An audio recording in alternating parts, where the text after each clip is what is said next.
right? The opening of The Shining.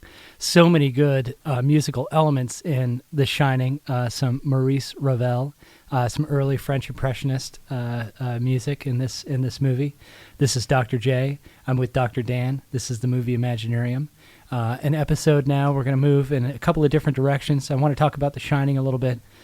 We may talk a bit about Apocalypse Now, but where we're going is the Joker. That's where we're headed, and that's what we want to discuss. How are you, Dr. Dan? I'm doing great. How about yourself? I'm doing pretty good. We just watched The Shining again this weekend, a movie that we're both pretty familiar with, but a movie that I think touches on so many of the themes that we were discussing last week.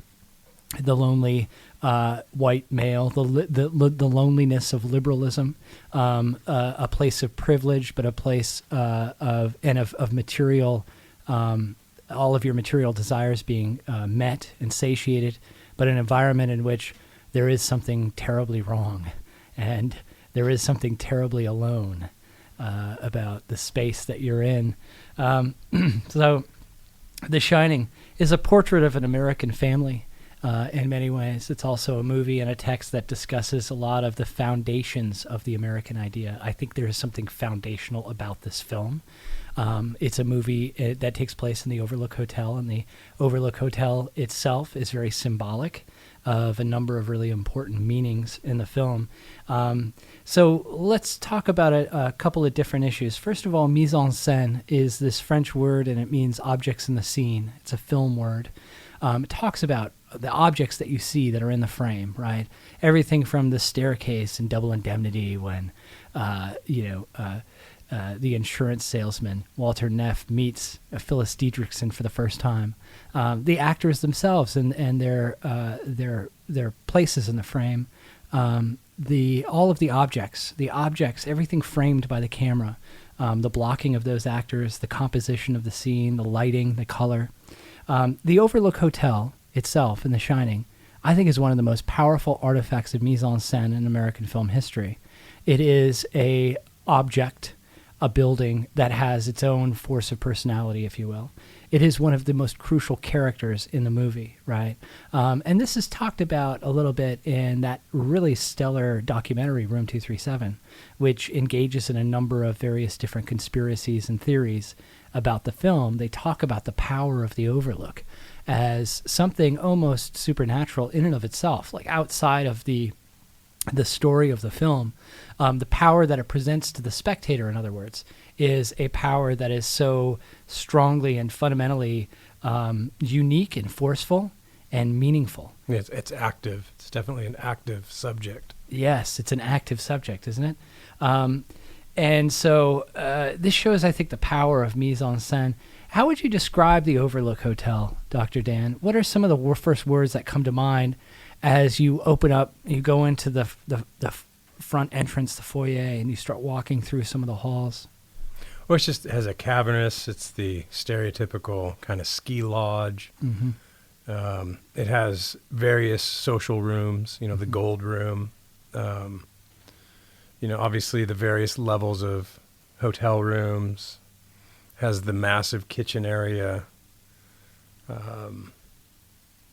It has the crazy, I think that's one of the points in that room 237 is the geography. Mm-hmm. So the fake rooms or the fake windows. Yeah, right away, early on in the movie, the first scene in the film is Jack Nicholson being interviewed for the job. And right away, behind the person who's interviewing him, the general manager of the Overlook Hotel, is a window with a blazing bright sunlight, Colorado sunlight coming through. And with the layout of the Outlook Hotel, there's not supposed to be a window there. That's the other side of that wall is another room. Is it actually the apartments that they stay in? No, it's actually the hallway. Okay, it's the hallway. And later on, it shows them walking down the hallway and coming back into the office. Yeah. And then there's another scene where with the head chef is showing wife and son the food area. Mm-hmm. And when they are entering, the background is the kitchen. When they leave, it's just a different hallway, but they went out the same door. Mm-hmm. Yeah. So it's definitely, it submerges the viewer. It makes the viewer feel the level of subject the level of having that the overlook being a subject and it's active. Yes, and elusive in its rational design and structure, right? It's incongruous on purpose. Yeah. I think we know this fairly well because Kubrick was really a precision filmmaker, and he would have never made those mistakes without intention. And so there is an intentionality with this incongruous, doesn't make any sense, architectural mystery, if you will.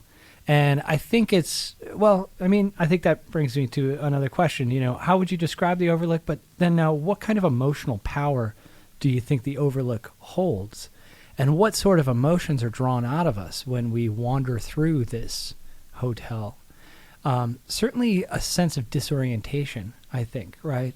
A sense of being subsumed within the environment as a spectator of the film, as an audience member of the film. What I found to be very interesting about that, though, is that this seems to be lost on the Torrance family, at least in the first half of this film, that Wendy approaches the hotel like, oh, this is really nice. Like everything is really, and Danny doesn't seem to be really confused at all. Like he's just powering along on his bicycle, going through the hallways, and going about his business of playing as a little boy. Jack seems to be rather oblivious. Jack Torrance seems to be oblivious to some of the emotional power and resonance that this place holds. And that, I think, itself is very effective for the film, and it's kind of unnerving because there is already immediately a distance between the spectator and the audience and the main characters of the film. I think you right away you feel something very different than the Torrance family. Yeah, it's as if in other horror movies or thrillers, you might be shown sort of the evil smirk that foreshadows like, oh, this guy's going to do some damage in this sense. And then you're kind of like, oh, keep running, don't stumble. Mm-hmm. And in this sense, you have there's a different smirk. It's the smirk of this object which is the hotel, but it's smirking in this very Kubrickian, it's just surreal. Mm-hmm. There's a surrealism. It reminded me, did you ever see the movie The Cube? Yes. Where they're in this huge structure and it's constantly moving. Yeah. I was thinking of that when I was watching it, where you know the thing is moving, so you're waiting for the right time to get through certain rooms to get out of the cube. Mm-hmm. And The Shining, the hotel kind of has that quality, though there's really no way out. Yeah. Yeah, that's really interesting to think about. And we know that the interiors of the Overlook, the exteriors are actually the Mount Hood Lodge in Oregon. But the interiors were fully fabricated and constructed whole cloth in England, and piece by piece, bit by bit, and it was very consciously constructed by Kubrick and the set crew. So you have an interior space, an active subject, as you said, which is being constructed and is literally made of the movable walls of like a film set and moving around and shape-shifting and really messing and playing with the audience in an interesting way. And it's almost as if we're watching the Torrance family, watching them sort of stroll somewhat naively and happily to their demise. And there's nothing we can do about it. Yeah. We're sort of trapped in this place. I think too. I mean, think about the Native American imagery. Mm-hmm. So when you have Shelley Duvall's character talking about, oh, this is great. Like when we've kind of been talking about the American dream here and there within noir, but there's this idea that the obliviousness is also the obliviousness of sort of this kind of catastrophe of settler colonialism. Yeah. And then the idea that the Overlook is going to have this revenge. Yes. It embodies and symbolizes a past, a genocidal and violent past. It houses some of those darker forces. And you have a sort of all-American family who wander into this space with all material possessions provided them. I always thought that was a really interesting element of this film, right? I like when Scatman Crothers is in the freezer and he's like, we got pork chops and pork ribs and we got steaks and we got chickens and we got lamb and roast lamb. Yeah. And, this giant list of all the amenities that are provided to you. all the things you need in life, except for any social connection, right? Yeah. It's just a nuclear family all alone, completely isolated from the rest of the world, but all their material possessions are provided them. I think there's something really deeply symbolic about the emptiness of liberal man and liberal society that is underscored by this, because the Overlook is literally built on a graveyard of indigenous folks who had been massacred. So it is itself kind of a memorial to settler colonialism, but also symbolic of housing some of the horrors and ghosts. Yeah, and that post-war celebration of affluence, yet the isolation and alienation of the suburbs. As Scatman Crothers says, some places are like people. Some shine and some don't. And what he meant by that is the Overlook shines, right? The Overlook shines. I want to get to what The Shining is a little bit later on. But before we do, what we're talking about here is that the Overlook in some ways is an active subject and a mise en scène in and of itself of the film, which is America. It plays almost the identity of America, the Overlook as America. Built on dead bodies of native Indians, the Overlook is opulent. It's powerful. It has an exaggerated sense of civilization in extreme wilderness. So there's this sharp dichotomy of extreme wilderness and opulent civilization, embodied certainly in the Gold Room, embodied certainly once it is peopled with all the spirits, or however you want to describe them, after Jack sort of goes off the deep end and he goes into the Gold Room.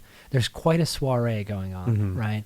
And it is of the most refined sort of people in this soiree. This is the big house of American liberalism, and men dominate publicly and privately in the big house of American liberalism. I find it to be interesting and really crucially important when Jack is talking to the bartender, or when Jack encounters Mr. Grady, right? That these are men who are assertive. They are white men who are assertive and they lead. They appear to be servants, but that is really just the disguise. Yes. They're actually leading Jack, and they're telling Jack what to do. Lloyd is the bartender. There's that moment, and I've always thought it to be a moment in which some of the things that are underneath the surface of a film then suddenly surface and come up over the top of the water. And one of the moments in The Shining is when Jack sort of out of nowhere, right? He's got a highball in his hand, and he turns to Lloyd and he says, "White man's burden, Lloyd. White man's burden." Yeah. Right? Yeah. And it's just kind of out of nowhere, right? And this phrase, white man's burden, which comes from Rudyard Kipling and sort of, a colonialism, it's, one of the sort of defining statements of colonialism, right? The burden of white men to shoulder the civilization of the world is put into the context of the Overlook. Again, this is the big house of civilization, quote unquote, out in the extreme wilderness, shouldering the Overlook Hotel itself seems to shoulder this notion of civilization, and it needs its sacrificial victims, right? Which was it the twins with Grady's family, the twins and his wife, and then the next round. When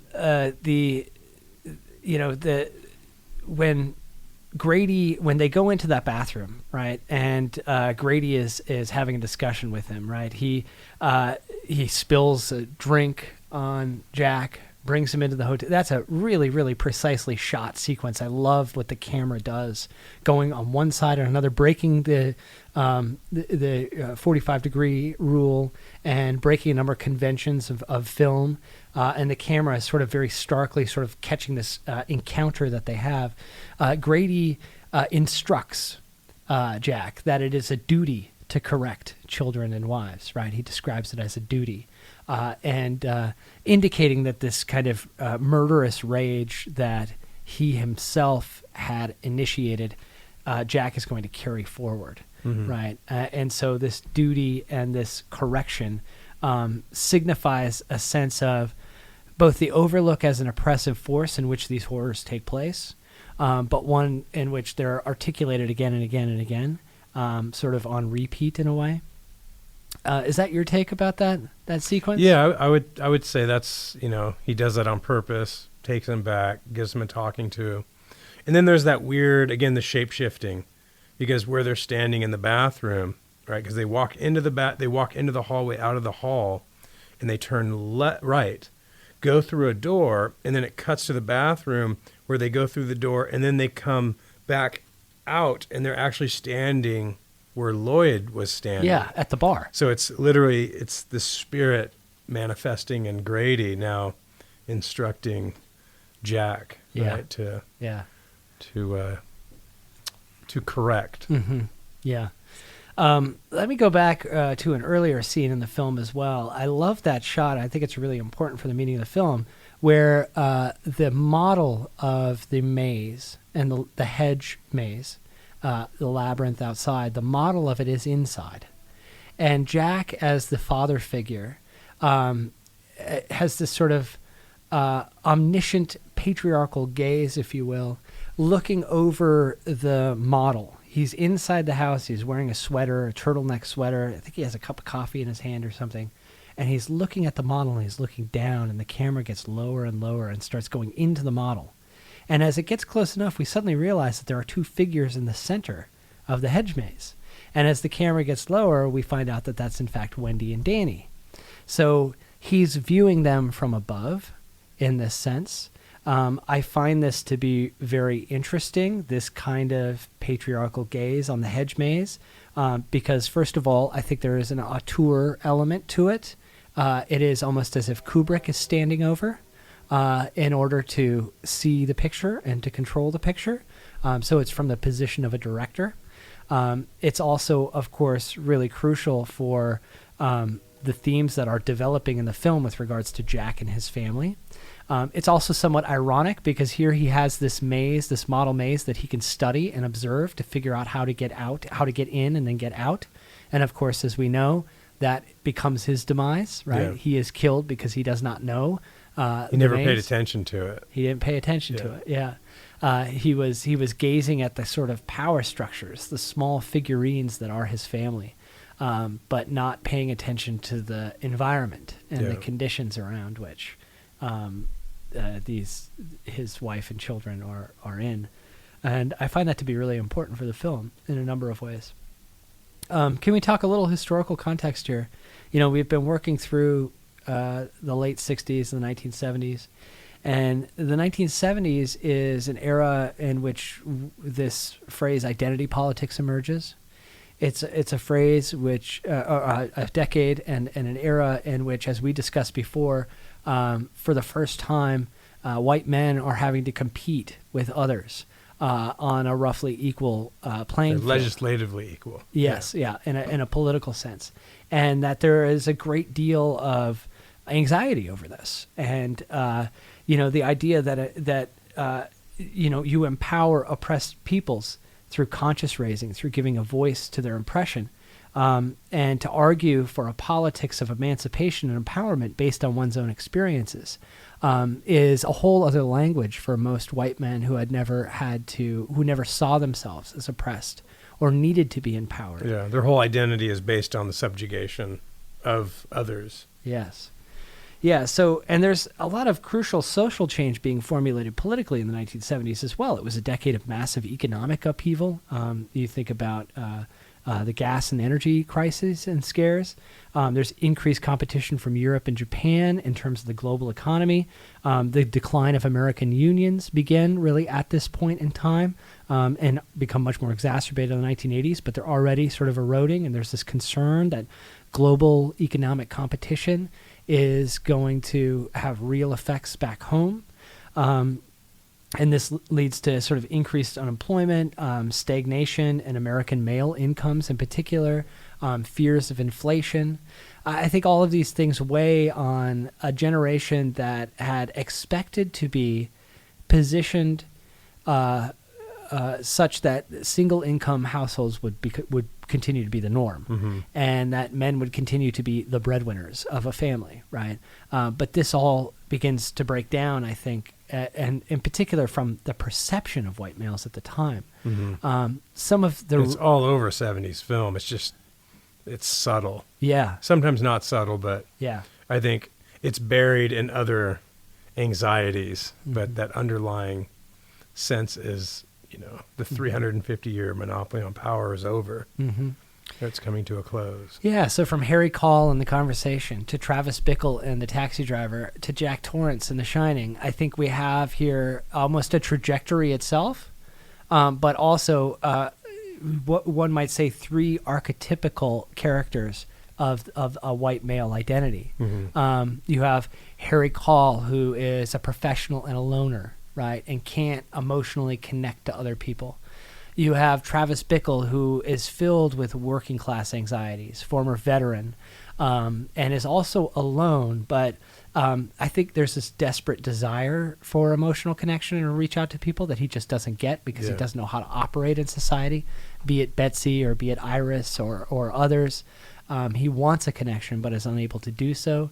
And there are powerful economic forces, it seems, that are in the background of Taxi Driver that are affecting him a great deal. And you get the sense of just utter hopelessness and just a dead-end life for Travis Bickle.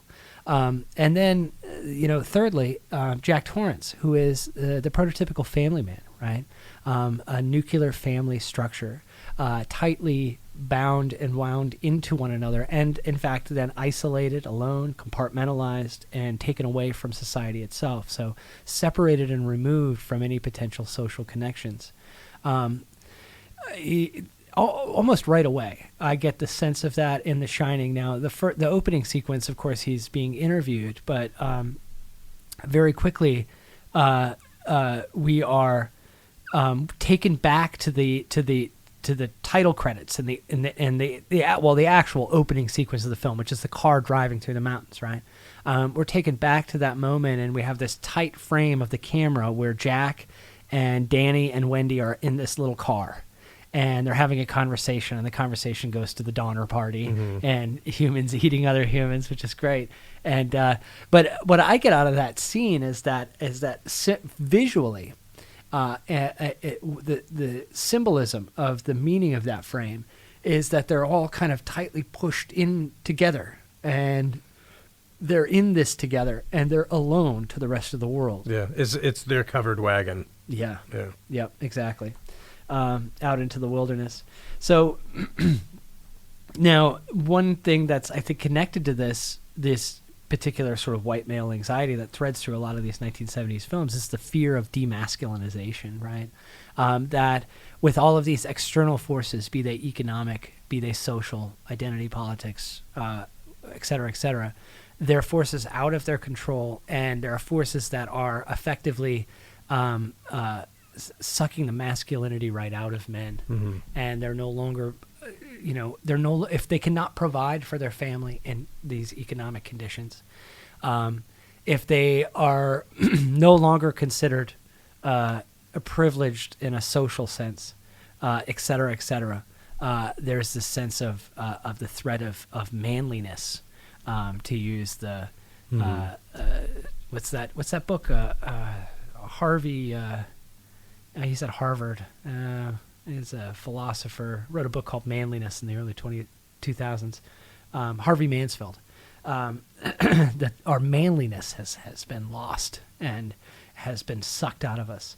I think this is a perception, as much as an illusion as a reality, of course. The fever dreams of the implications of these things are as much cultural constructs as they are social and political realities.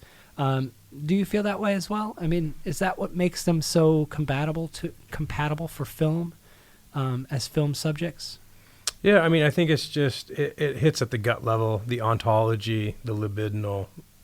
And so I think within that 70s moment, you can play with those symbols. And that's why, when you think of, that the epochal loss of deference and privilege and entitlement can be masked by other things like the perception of a breakdown in law and order.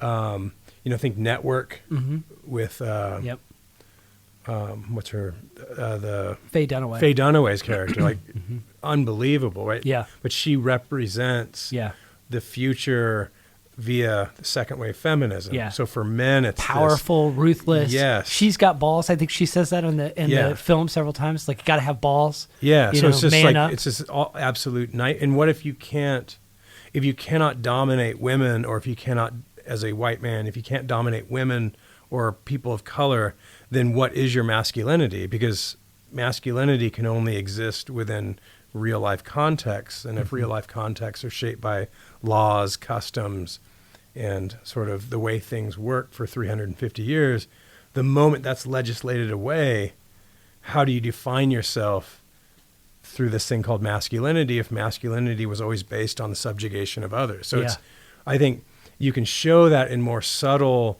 less overt ways, but to me, again, going back and seeing these 70s films, it just screams like there's,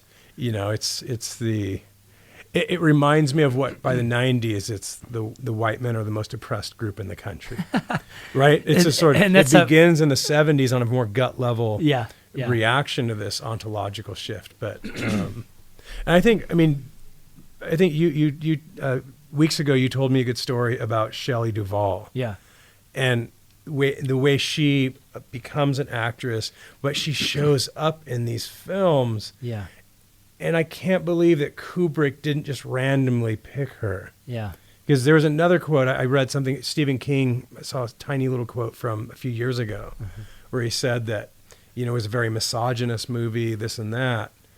And I'm wondering if Kubrick, I don't know if he was the most, equal person in the world about gender, but there was a reason he used her and kind of her evoking this very wide-eyed, wow, you could have a big party in here. Look at this great place, very naive.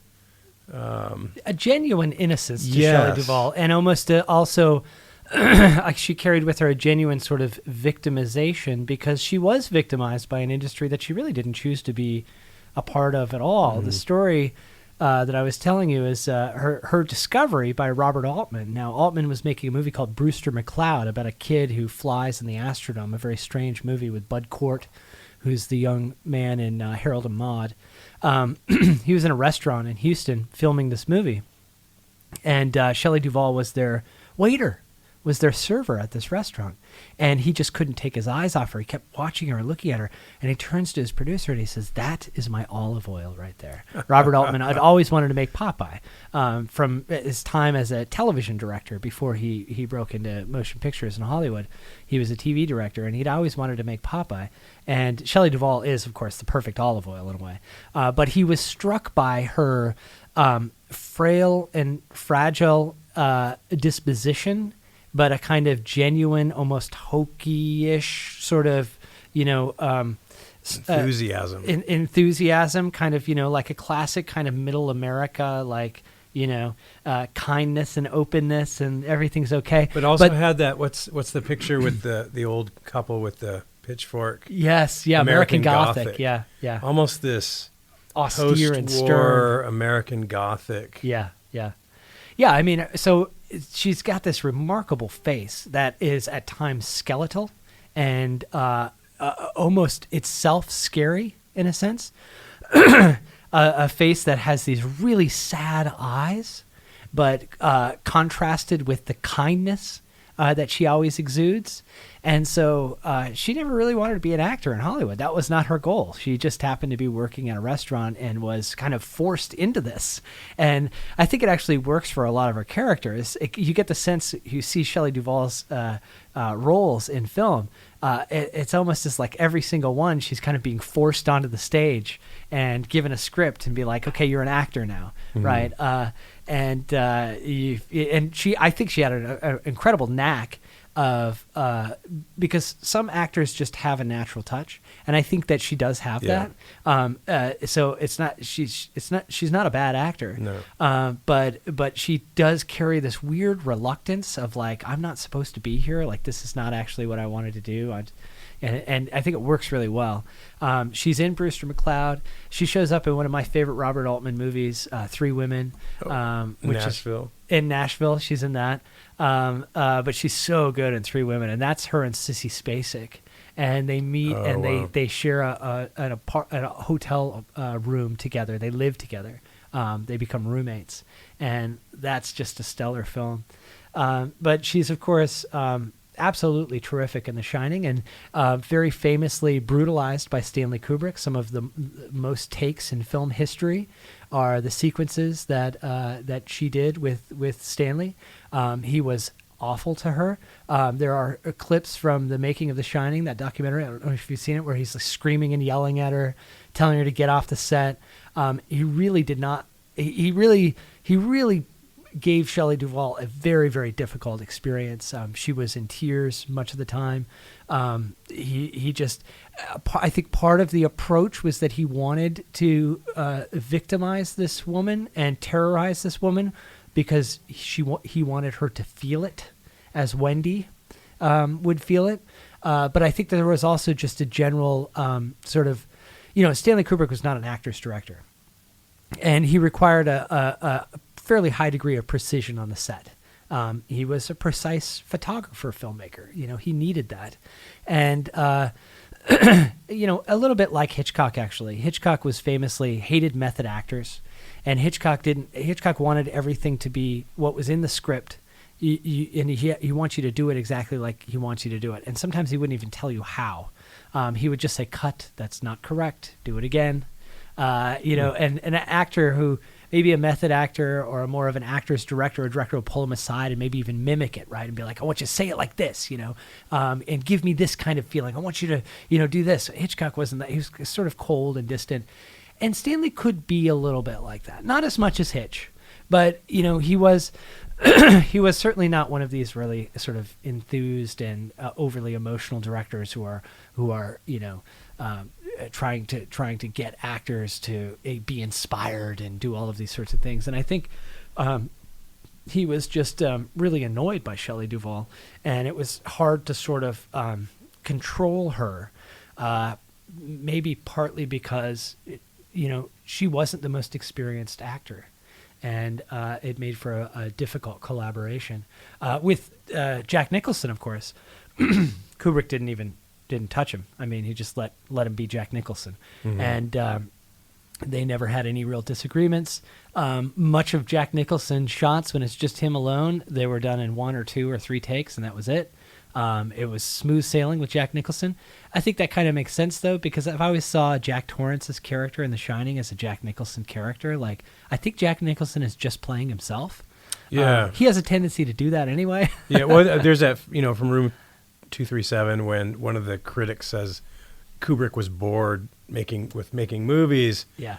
I mean, Jack Nicholson would be perfect for it, because, look what Jack Nicholson had already done.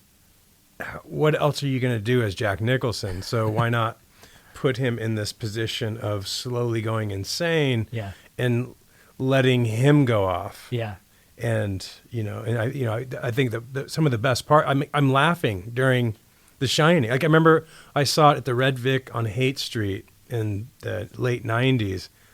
The entire filled capacity room, and people are laughing. Yeah.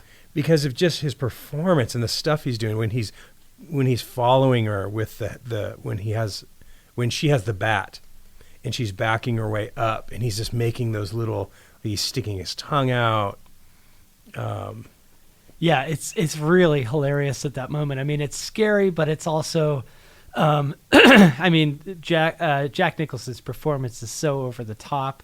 And he's really kind of toying with her. In a very funny way, it culminates actually into even her swinging the bat and him falling. It becomes circus-like, and like Buster Keaton of a silent film. There is this sort of clownish, caricature-esque thing going on. But going back to that Shelley Duvall thing, it's you could make I don't know if this is unfair, but Jack and the boys club was able to unleash. Meanwhile, and you're laughing at that because it's it's like he can't be Jack Nicholson after this movie. Yeah. He can only just keep playing himself. But at the same time, Shelley Duvall is clutching the bat. Yeah. And she's been walking backwards this whole time, shaking. Yeah. So it's, as the viewer, and it goes back into the meta layers, you are consuming the complete degradation and oppression of one character while you can't help but cheer on the future murderer. Yeah. Yeah. Because you're caught in this world. You're caught in the hotel's grasp, in right? its psyche, and in the psyche of Danny, potentially, as Room 237 points out, that there's this sort of Freudian Oedipus thing going on in that sequence. When Wendy gets to the top of the stairs, there's a close-up shot of Danny looking. Yes. And Danny is almost envisioning the scenario and perhaps even potentially controlling Wendy, his mother, and controlling her to cut down the father, right? Mm-hmm. To cut him down and to send him down the stairs in this symbolic way. And Jack, in that moment, before Wendy cuts him down, it's about these sort of like patriarchal responsibilities, right? And the loss of those things. Mm-hmm. He says, have you ever had a single moment's thought about my responsibilities? Have you ever thought for a single solitary moment about my responsibilities to my employers?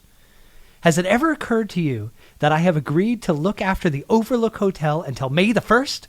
Does it matter to you at all that the owners have placed their complete confidence and trust in me, and that I have signed a letter of agreement, a contract, in which I have accepted that responsibility? Right? I mean, it's that language, I think, which so strikes to the heart of some of these anxieties of the white male breadwinner, right? I have signed a contract, my responsibilities, right?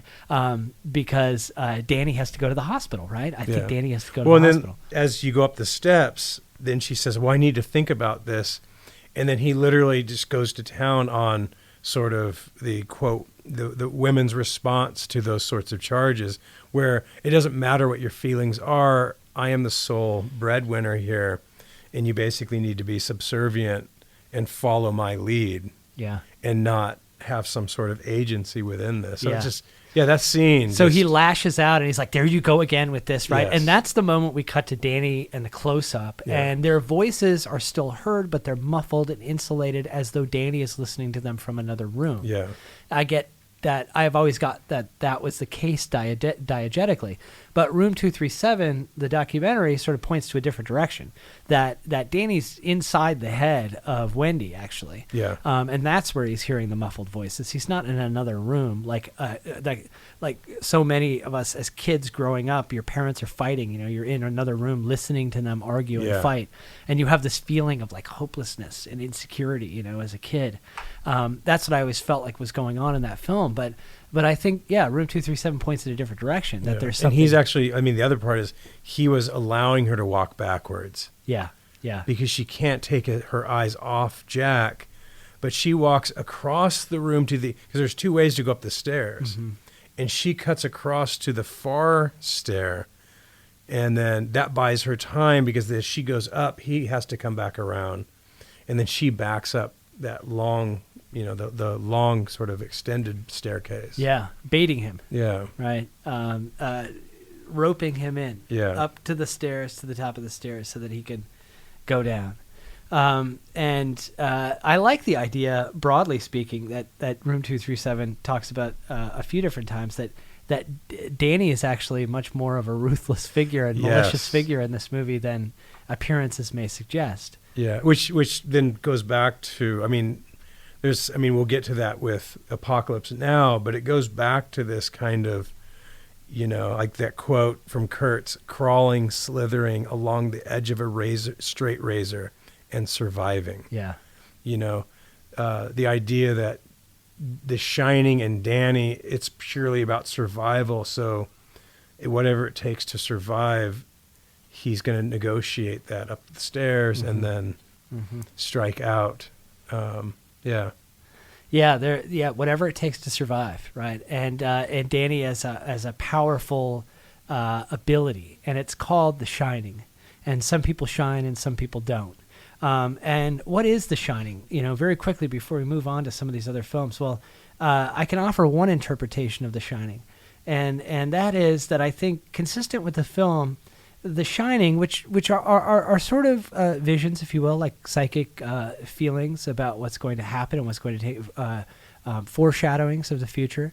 But in a more specific sense, I think that The Shinings, or The Shining more broadly, are visions of oppression, visions of injustice, and visions of oppression that are witnessed by those who have a historical connection to past oppressions and violence. Mm-hmm. So Dick Halloran, played by Scatman Crothers, he could shine with his grandmother, right? And why wasn't he able to see the murderous rage at the Overlook Hotel sooner? Perhaps it's because Dick Halloran's shining and his grandmother's shining was much more tethered to racial oppression and not necessarily patriarchal oppression. Yeah. And that's what made it harder for him to see that. Danny's visions, his shining, is all connected to patriarchal abuse, right? And he's got a very, very strong, powerful vision of that. The twins right there down the hall, who have been brutally murdered by their father. Come play with us, Danny. Come play with us. And Wendy is coded as victim, not seer. She doesn't necessarily have the shining, but she has intimate connections to oppression as well. And what I've always thought was interesting is Wendy's dress. She's very often coded as Native American. She has kind of indigenous-like codes to some of her dress. Fringes and sort of beads and leather vest and et cetera, some of these sort of stereotypical codes. Yeah, sort of the aftermath of the hippies. Yes, in a way. Yeah, very much so. And so I think that there's an interesting relationship with Wendy. She certainly doesn't have the shining, but she has these connections. And she's strong. Mm-hmm. Like, I think that's the underlying part is, it's on the surface she is weak, meek, naive, but she shoulders everything. Yeah. The scene where right after the baseball bat, she's dragging his body all the way to, to the container. Yeah. And keeping it together. Yeah. Yeah. And before that, doing all of the things required of the house, so yes. Checking all of the meters, reaching out to the outside world. She was maintaining the hotel while he was writing. Yeah, exactly. So, and you have Grady and you have Lloyd and you have Jack, and none of these have a shining, but they're inside of some constellation of the shining. They're the ones that I think are the forces that are producing shining in others. For Grady, it's a duty to correct children and wives. Dick Halloran, in that scene, Grady points out there's an outside force, capable of subverting, these reemerging and he oppressions. knew that Danny had contacted him. Yes. So there is some acknowledgement and sense of knowing of The Shining, because it's something that they're producing. Mm-hmm. It's something that they're creating. Whether they have The Shining itself, I think is never really revealed in that film, and I'm not sure that they do. So the absence of Native Americans as well is signifying, of course, in the film. There's a Native Indian motif to the Overlook Hotel. I mentioned Wendy's dress. There's the famous Calumet baking powder placements that go on with the Native American headdress. Those absences are signifying. As I mentioned before, the film theory of Christian Metz and the imaginary signifier. What we see on the movie screen signifies the absence of those things that we are looking at, not the presence. Mm-hmm. And so in this way, I think the absence as well on the surface of the text, the absence of indigenous, First Nation, Native identities and the past is in the film signifying of something that the Overlook has symbolically is an object of that oppression and that genocide that can't help but show certain facets of it in a very subtle way, but otherwise hides it and keeps it contained and underneath the surface of things. Yeah, it's almost like it's a weird It's what's lurking under this unquestioned, uncritical masculinity, Yeah. right? Which Grady and Lloyd exemplify. Yeah. Yeah, and so much of The Shining is about visions as well. It's almost like the film is a bunch of micro cinemas that play in the mind. Tony, the little boy who lives in Danny's mouth, he shows Danny things, right? That's what Danny says. Mm-hmm. He shows me things. I see them. And you have all these close-up shots of Danny looking, right? And Jack sees his own murderous rage over time as he meets Grady. He recognizes and he realizes, and then there's the shot where he's really getting crazy and he's sort of just looking. It's like, and it's morning gray light reflected on the surface of his face, so it almost looks like a movie screen, right? Yeah. That he's sitting in a movie theater and he's sort of watching his own movie play out. And the film is just filled with visions and screens. It's just pictures in a book, Danny. It isn't real. Yeah. That's what Tony tells Danny, right? The cinema just takes over our vision and it subsumes us in a world of visual representation. And The Shining is itself an image of how images take over our vision. And so it has that kind of meta feel to it. Tony does tell Danny to not talk about The Shining. Remember that? Very early on, right? Don't talk about The Shining. Yeah, which I think we can understand that Tony is Danny's interpretation of this power that he has, that then he's personified the power in the guise of Tony, right? Yeah, Like, potentially. and so- I'm not so sure, though. I think Tony is... You think Tony's an actual element? I think maybe, and I think he's maybe trying to protect Danny. I think that there is one moment, really scary moment, and I think it's, and I buy this interpretation. I read it online. I can't remember where. It's not in room 237, but the shot of the elevator doors opening and the blood rushing out, right? The preceding shot is Danny extreme close-up with his mouth wide open, right? He's just got his mouth open, and it's a silent scream. Yeah. Right? So there's a close-up shot of Danny, his mouth is wide open, and then the next shot are the elevator doors, and they open up and blood rushes out. I think there's a symbolic resonance between the two in the sense that Danny's mouth opening is the elevator doors opening. And if you look very closely at the blood rushing out, somebody has actually done this and like looked at slow motion version of this and isolated and with a Blu-ray copy and high digital copy, you can kind of see a body flop out of the elevator doors. Oh, okay. Through the rushing of the blood, there's sort of a body that comes out, and I think that's Tony, and I think Tony is coming out of Danny's mouth there. Oh, okay. So Poor Tony. What a way to go. So, we've talked a lot about The Shining, but I think some of these themes, obviously, so important in 1970s film. And there's another film right at the same time frame, in the same era, Apocalypse Now, which was Francis Ford Coppola's Great Disaster, right? Shot in the Philippines. It was a total nightmare. Francis Ford Coppola had a nervous breakdown. Martin Sheen had a heart attack. Crew members died. They just buried them in their crew shirts, like in mass graves. I mean, it was just an absolute disaster. But out of a disaster came a great film. Mm-hmm. I think that was actually not probably a lesson very well learned from Francis Ford Coppola. Not a very good outcome for that film for him, because it just encouraged him to continue to be excessive and to push the limits of everything. And he's going to crash and burn soon enough, as so many of these 70s directors do.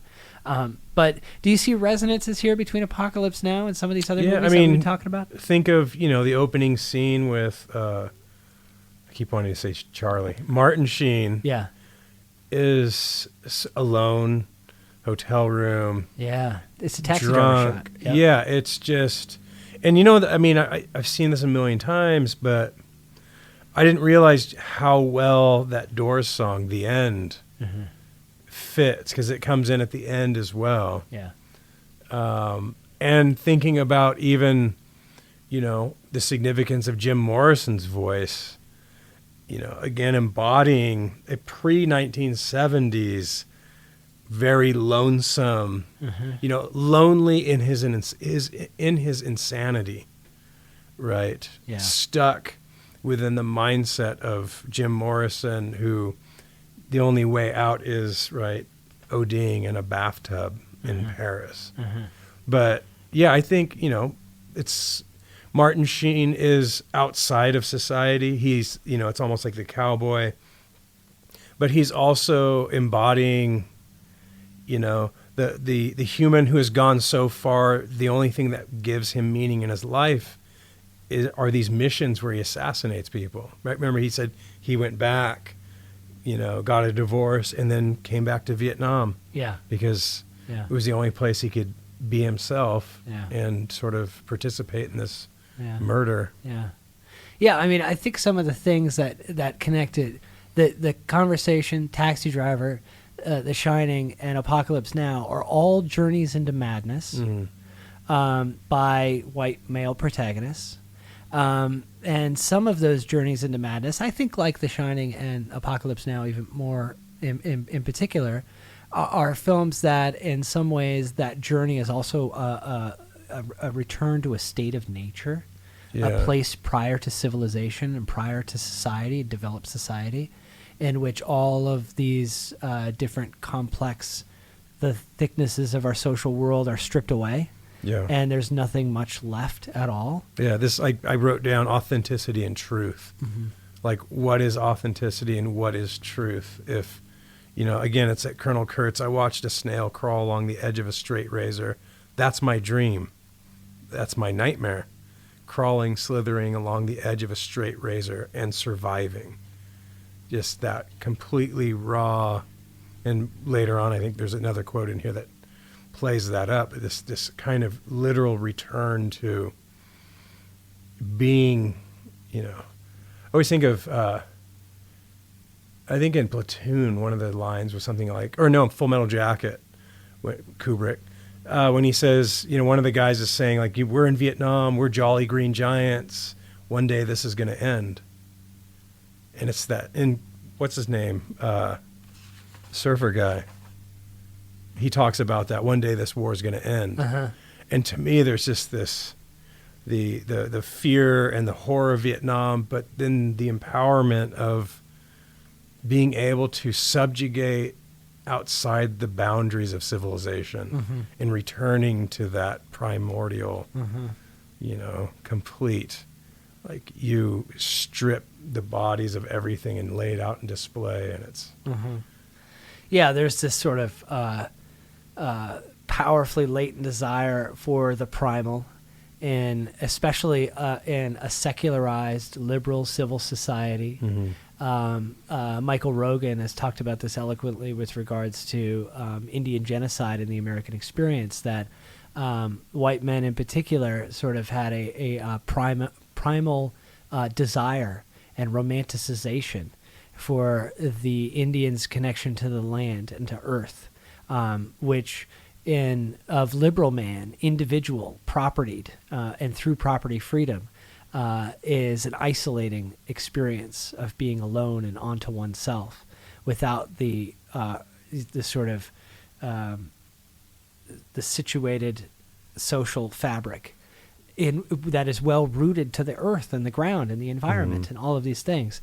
That there are all of these sort of primal fever dreams that the white liberal man is going to have. Yeah, and it shows up in all these Westerns too. I mean, I always think of, like, going off that, the idealization of Native American. I mean, Jefferson wrote about the Native American, sort of this ideal, but the only way, men of European descent could even explore that is through genocide. So even their ideas of that don't take into account the sort of the tribal situation, maybe perhaps the lack of property, which, if that's the case, your own sort of individualism within the group defines who you are, and you are not alienated from what you do, versus the Torrances, and you get a whole whole warehouse full of food, and you should be happy. But I think there's that element of, especially from the, within a 500-year perspective, the European male's view, or the person of European descent, their view of the primal always kind of snaps back into absolute unadulterated violence versus harmony. And I think that's a part of that fever dream. And it seems as though there's a question as to whether or not film is consciously reflecting these things or unconsciously just revealing them. It's amazing and remarkable the amount of movies that have this theme. This is one of the things that I thought about when we watched The Joker, and I know we need to discuss The Joker. We might have to do most of that next week. But, one of the things that struck me about the film is that this character is one of the most common characters in the history of American film. And we've seen this character from all the way back to the silent era. It's been everywhere. In fact, Chaplin, who is referenced and mentioned several times in the film, and I think the last moment, as I mentioned to you before, the last moment of the film where he's running away from the doctors is very slapstick silent comedy. Charlie Chaplin was that character. Yeah. And there are so many characters in American film that are very similar. And this is a movie about, I think, on one level or another, all movies are always about movies. They can't escape it.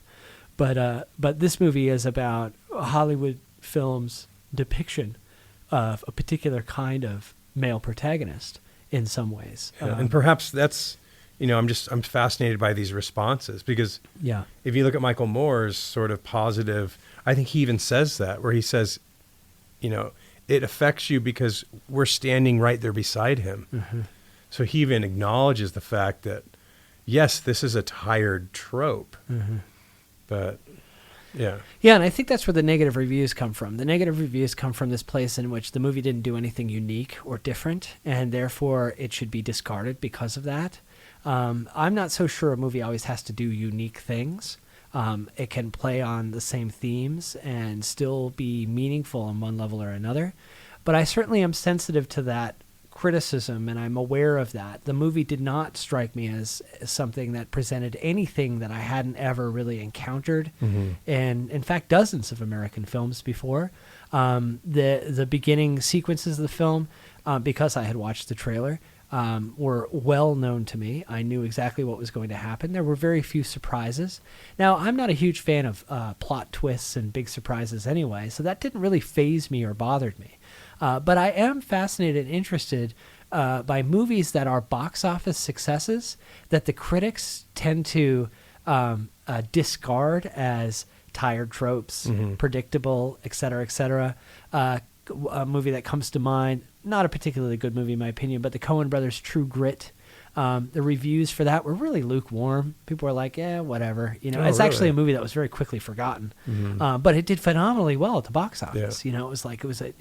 I think, and there's something about our consumer culture actually that's very greases the wheels for this. Like American movie-going audiences will love to jump on a sensation in the moment and then forget about it the next week and move on very quickly. See a movie they've already seen. Yeah. Because they're seeking that nostalgic fix. Exactly. And this is The Joker, is a movie we've already seen. We've seen it in that comic book action genre, which is now exhausting itself. Yeah, which Joker exemplifies to me. Yes, I think it's a movie that is about the exhaustion of that genre to some degree or another, which fits in with Martin Scorsese's comments that comic book movies are not real art, and everyone jumped on that. It was a very controversial comment that he made. He was executive producer for this film, although he left the project fairly early on. But this is a movie we've already seen in The Taxi Driver. Now, I think this movie is much more of a Taxi Driver remake. I don't even think it's inspired by Taxi Driver. I think this is a straight-up remake of Taxi Driver, and it has much more of a connection to that film than it does any comic book movie, I think.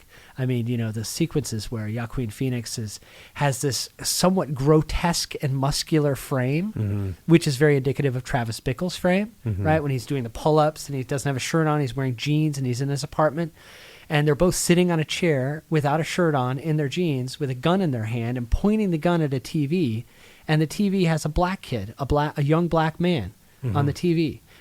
Same shot in The Joker and in Taxi Driver. Now, in Taxi Driver, as we mentioned before, that deep, violent racism is a powerful force and very pronounced. In The Joker, it's a lot less. It's more multicultural. Yes, in a sense. It has a more multicultural sensibility with. It's subtle. Yeah.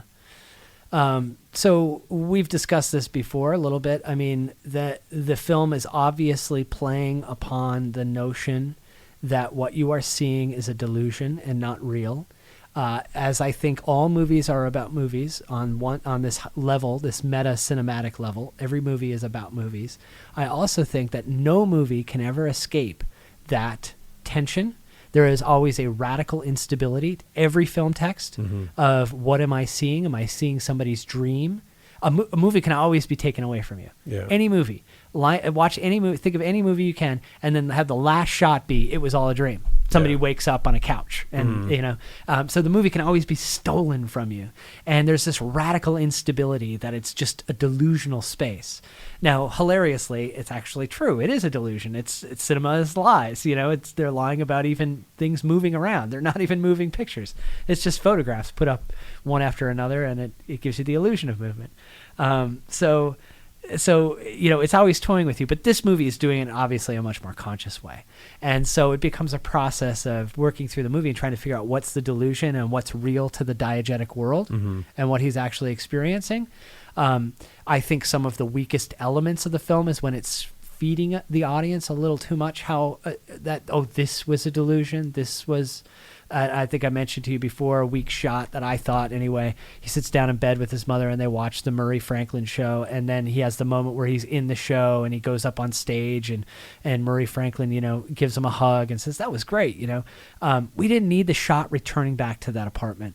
The shot where he's looking at the TV again, because that's just a shot that just sort of, that was just like I needed to be told that. I got it. I understand. It's a delusion. Like they should have just moved on to the next scene, or those shots that showed him with the black woman who's the neighbor, and it shows the same, not the same shot, but the same set.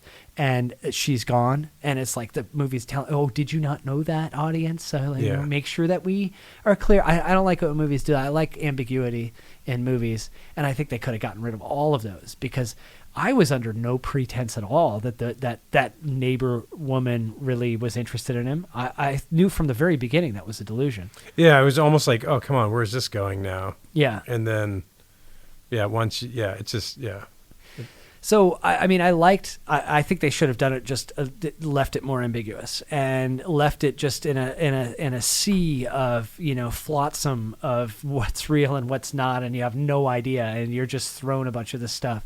I think the movie would have been stronger and probably aged a little better with that touch to it. But I do think there's one maybe strong visual indication of when the delusions potentially end. And I think it's the shot where he tips over the prescription bottle and 2 pills come out. I think thereafter, I think pretty much everything is not a delusion, because I think the delusions were connected to the heavily medicated, his heavy medicated condition. So I think the last part of the film is pretty much all, in the diegetic world. I don't know. What's your take? Yeah, no, I think it's the same thing. I think perhaps some of the parts that are real are, the sort of the socioeconomic background. I think that was real, but all the social interactions. One of the things that I think was a delusion and very interesting, I didn't think about this until I had to think about it a little bit, but his mother being so kind and innocent. Yeah. I think that was a delusion. And I think in reality, she was maybe a narcissistic psychopath, as her file had said in the mental institution, and that she was probably this vicious and terrifying woman. And that he was having these delusions of her being this sweet and innocent old lady taking a bath and et cetera, et cetera. Yeah. And none of that was real. What do you think about the neighbor? Do you think that he massacres the neighbor and potentially her daughter as well? Do you think he kills them? I don't think he does, because it's the same way that he left when his 2 ex-coworkers come over, and he takes out the guy that, ratted him out for the pistol, and he gets what's coming to him, right? And then the coworker, the other one, who's, what are you doing?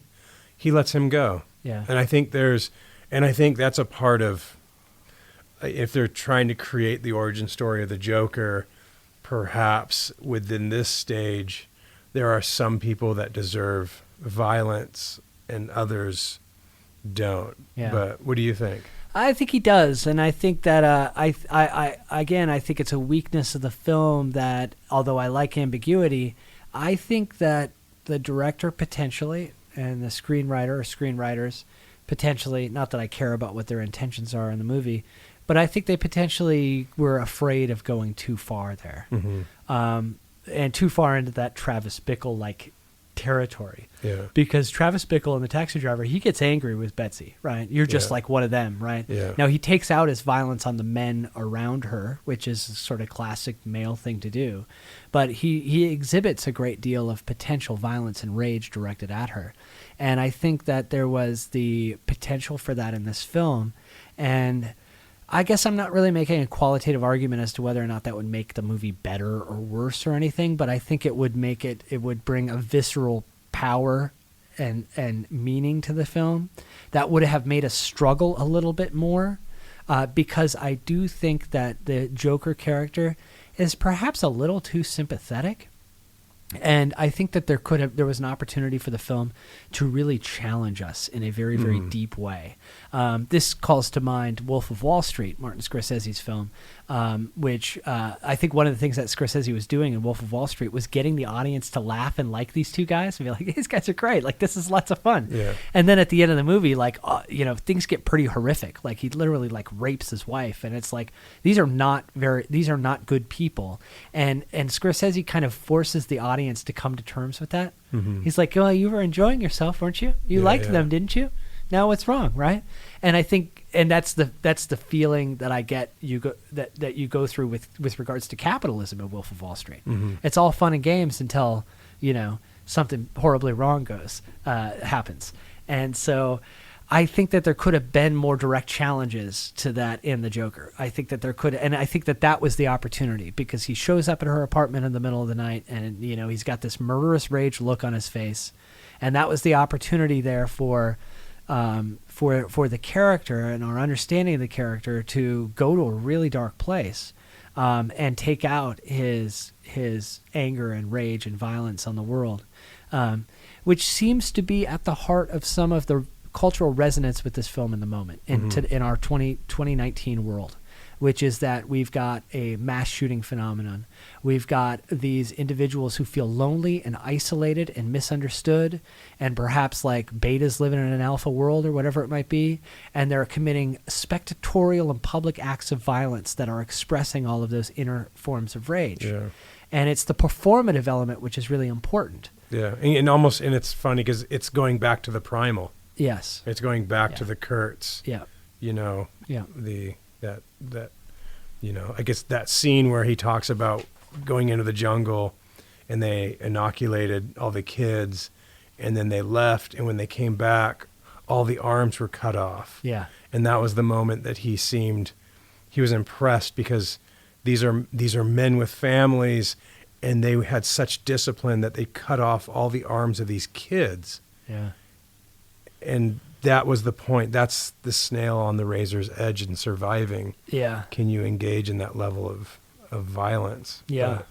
Yeah, and movies have this weird attraction to this. So Hollywood film does, audiences do, right? It's something that we can express in film because it is somewhat protected and sanitized. It's not real life. We can make it in this imaginary realm. But I think this is a real danger. You play with fire. As I've suggested again and again, I think there's a potential for movies to be more real in this realm of consciousness, this ideational realm. And I think very often that we take for granted the power of the cinema to have some effect over our lives. And, maybe The Joker is a movie that kind of opens that up a little bit and puts us in somewhat of a vulnerable position with regards to our place in society and how we view society. and what effect it has on our lives. Another really, I think, interesting element to compare with Taxi Driver, if I can, like the Joker and Taxi Driver is two movies.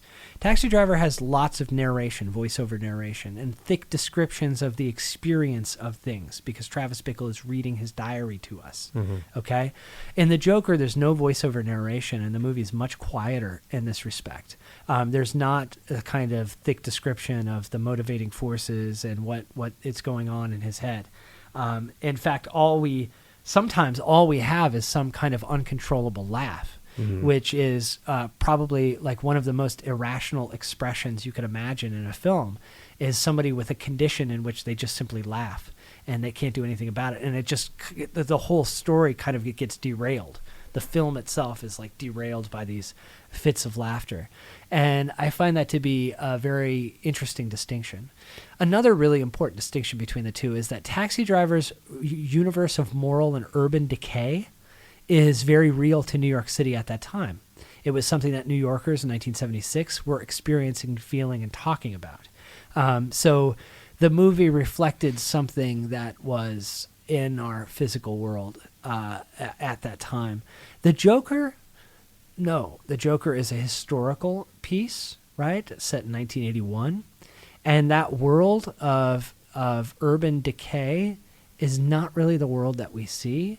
The trash is not piling up in the streets. Unemployment is not out of control. Crime, it doesn't go unchecked in the jungle, the tarmac jungles of American cities to the extent that it is in this film. And I think that's an interesting dissonance because I find there to be a broad universal agreement on both the left and the right in this country right now in 2019 that there is something horribly wrong. Something's wrong. And, liberal progressives say something's wrong. Democracy's being threatened and, all of this stuff. Conservatives say something is wrong. Democracy's being threatened and all of this stuff. And it's like everyone agrees that there's something wrong, but it's actually kind of hard to pinpoint exactly what it is or like show me, right? Show me where this is wrong. Now for progressives and liberals, they'll look at the wildfires in California and say, look, right? Et cetera, et cetera. You can think of a number of different examples, but we often sometimes struggle because we live in a world of still like material prosperity is fairly easy to come by in a debt-based capitalist system. Just go buy a credit card. You can buy anything. I can go buy a car right now. I'm broke. I have nothing, and I could go and buy a car right now. And, our unemployment is low. And you look at the stock market, which is a poor indicator of the economy, but we always look at it. We're like, oh, the stock market's doing well. I think most things must be going well. What about that underlying? Because it's the wealth inequality to me that's the driving force that is the fire underneath. And you can go back to the 2016 election. Yeah. The Sanders-Trump. Yes. The populisms that were emerging Trump did use some of the language of Sanders. Yeah. To some crowds when he didn't use sort of, rapists and murderers and all that kind of stuff. He did allude to, there was that one phrase he's all, we're going to raise taxes. And you know what? I will take a hit. It was obviously just played for that one crowd, but they both were tapping into an anxiety that something is wrong for some people. They interpret it as going back to when America was great. The only living memory we have of that is the 50s and 60s. But it was also a time of Jim Crow and no women's rights. But you had the family wage. And you just kind of have this vague, racially imagined utopia of white suburbia. On the other side, with Sanders, you're looking at economic data since the 1970s, right? The Travis Bickle moment, and there is this massive concentration of wealth in the wake of a deregulated capitalism. No kidding, capitalism will concentrate when it's deregulated. It happened in the teens and 20s, and it happened once the regulations are out. So to me, those are those burning things. And I think in the Joker, that underlies the trash. Is they're using the same language, but they're using a different set of knowledge to show it. And Thomas Wayne saying anyone who despises the very wealthy are clowns. Right? Who can't attain that level of wealth and privilege. I agree with you. I think that the historic levels and the stark economic inequalities of our global world is the thing that is really potentially could tear the social fabric apart. And I think for threatens some groups democracy. to admit that Yeah. would be to admit that their criticism of certain segments of critics, Yeah. they were wrong. Yeah. Yeah. And so I think the big problem now is, how do you get these two sides? How do you get those disgruntled Republicans that hated Jeb, but Trump was saying things that warmed their hearts, to have a conversation with the Sanders? Yeah. Because somewhere in there, There's some agreement. yeah. And here's another thing too, is that, and I hate to say this, but I think that economic inequality that is such a powerful, it's at extreme levels. It's actually, I think, kind of hard to see for a lot of people. It's difficult to visualize and see. So what if there's a billionaire class of the 1%? You still can go out and buy a car. Look, unemployment's very low, right? Yeah. We don't often talk about the fact that unemployment's probably low because a lot of people are working 2 or 3 jobs, and that we don't have a lot of livable wage jobs. But, unemployment's low, the stock market's doing well. So what if some guy has a yacht and a bunch of jets and has more money than, he knows what to do And with? then you'll immediately point towards the historic scapegoat. So it's, Yeah, it's sort of the inability to really see the system. Yeah. Because again, masculinity, right? We're only 40 decades into the experiment of legislated social equality.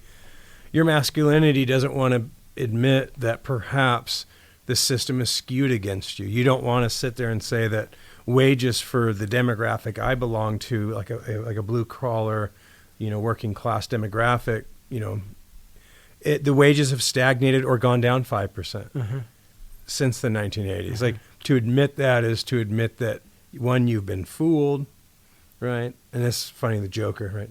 Fooled. Yeah. But, so I think, for the Joker, there's so many things going on. These reviews almost can be read as texts themselves. Yeah. Right? And because one of the things that none of them talk about are the scenes with the therapist where she is literally outlining the decay of these social services that are meant to keep someone like the Joker, that are rapidly dissipating with these austerity measures of neoliberalism. While Batman's dad is telling people to shut up. It's the message couldn't be clearer on the political level about where this film is situated. Yeah, and it's funny that I don't know these authors. I assume because they're writing about culture and they show up in my stream or my Google algorithms, that most likely they're of the liberal spectrum, right? I didn't see anything like, oh, this is a, kind of that the fanboy. I can't believe they have, or it's the Watchmen criticism where there's a black female lead who, oh, I can't believe you're doing that. This is just social justice apologetics. Yeah. So these are liberals, and then you get to the Michael Moore, and Michael Moore sees it as this is a criticism of the socioeconomic system. I don't know. There's something really interesting going on with the dialogue around Joker. Yeah. Well, we dug into it a little bit, and I think we're building. We're going on this trajectory, and the important conversations to have. Will the Joker be a memorable movie in the future? Is it something that's going to age well and last? We're both a little suspicious, I suppose. But it's an interesting conversation to have in the moment. That's all for this week. We've covered a lot of ground. Next week we'll be back, Dr. Dan and Dr. J. This is the Movie Imaginarium. Thank you all, and take care.